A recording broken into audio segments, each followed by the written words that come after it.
Hey guys, Marill here, and welcome to a little one-off of Let's Talk.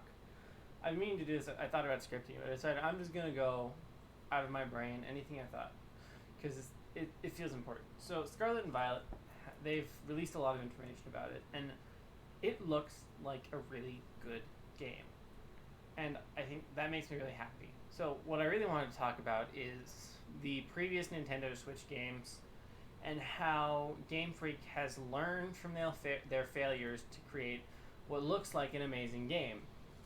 So, as you all know, well, if you're more of a Nintendo fan of the last 6 years, since I'm pretty sure the Switch is almost 6 years old at this point, there have been like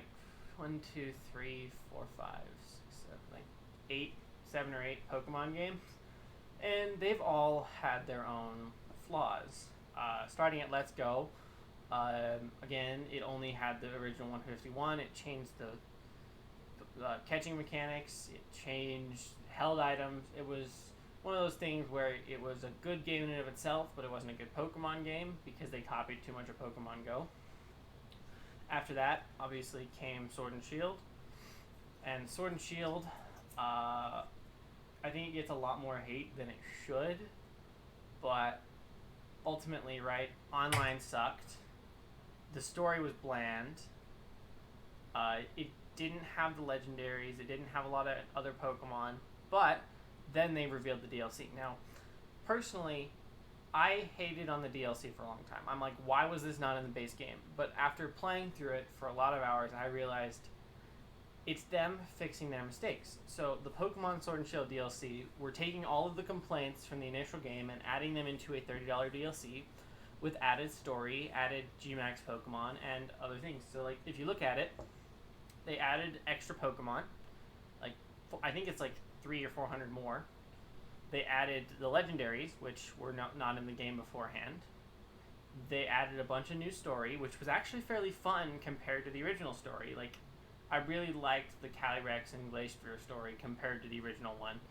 It wasn't as dragged on, and it was more explorative than the main story, like going around looking for what you were after, and same with the legendary birds, chasing them around, figuring out where they spawn.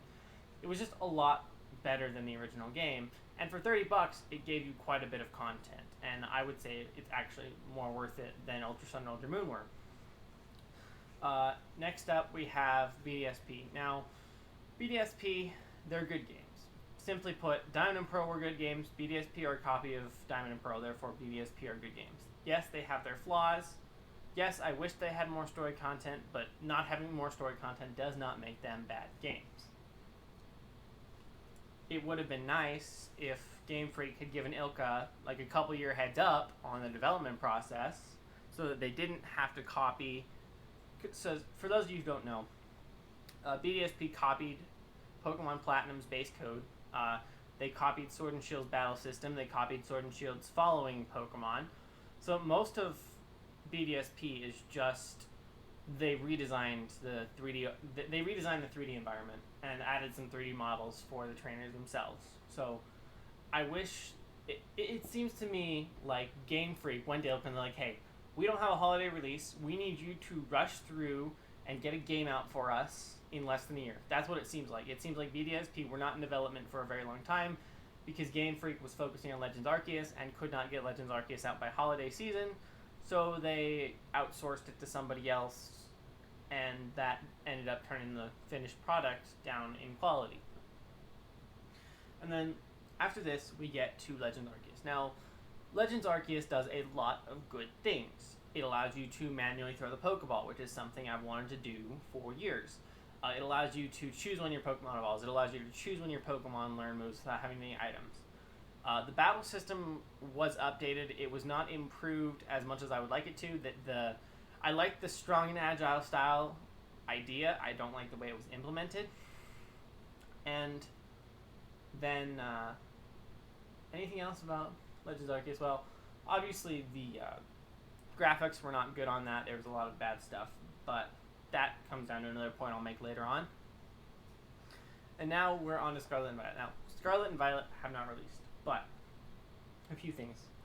They look like they've improved the graphics as much as they can on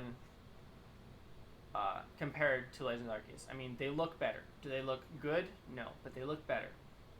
Now, why did I say that I would discuss the graphics later? Well, if you look at the Switch's graphic capabilities, they're not very high.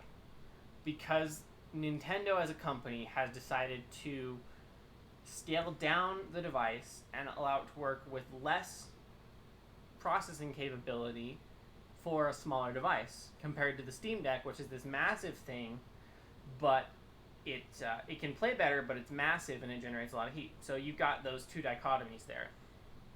And I like Nintendo's better. And I'm not sure how much they can improve the graphics without A, overheating your console, B, draining your battery life. The Switch already has a limited battery life. And there was another point I'm going to make, but I think I forgot about it. So the point I'm saying is Scarlet and Violet looks like they've taken all the positive things from these other games and added them together. So, like, there's Overworld Shiny Pokemon. It looks like it takes Legends Arceus' throwing style, where you can literally throw the Pokeball at the Pokemon. It adds the gym back in. If they keep the quality of life changes from Legends Arceus, it just seems like hopefully this game is going to take all the positives from the other games and put them together. There's also online, which I think the reason they're pushing the Splatoon Switch and the Scarlet and Violet Switch is they're basically saying, hey, if you want to play these new games, you probably want to play them on an OLED. Now, the reason you want to play them on an OLED is, one, online. Online on the OLED is better. I've tested it on mine. I have a regular and an OLED, and it being plugged in has a pretty major difference, especially on Sword and Shield Online, compared to not being plugged in. They also revamped the cooling system, so if you take it apart, the heat pipe is smaller, and it looks like they've redesigned the cooling system a little bit to be better. And overall, they've just modified it in enough of a way that it's better to play your games on. And the only negative I'm seeing, well, not the only negative, but one of the biggest negatives I think Scarlet and Violet are going to have is it's going to be battery life. Just looking at how big the map is between online, how big the map is the HD Pokemon, it's going to drain your battery hella. Sword and Shield were already one of the most battery draining Pokemon games, and since this is going to be bigger than Sword and Shield, have better Pokemon graphics, it's going to take a lot more on your Switch and potentially have a negative battery life. Less of a battery life, excuse me. But overall, like I said, I'm going to play these games. I'm excited for these games. It looks like they've been improving from all of the criticisms on the previous games, which I didn't think they do. I thought they were just kind of going in a negative direction with all of it, but it looks like they've genuinely improved the quality of their games with Scarlet and Violet. And I really do hope that these are the best Pokemon games that the Switch has to offer. That has been Professor Marill signing off. Thank you so much for listening.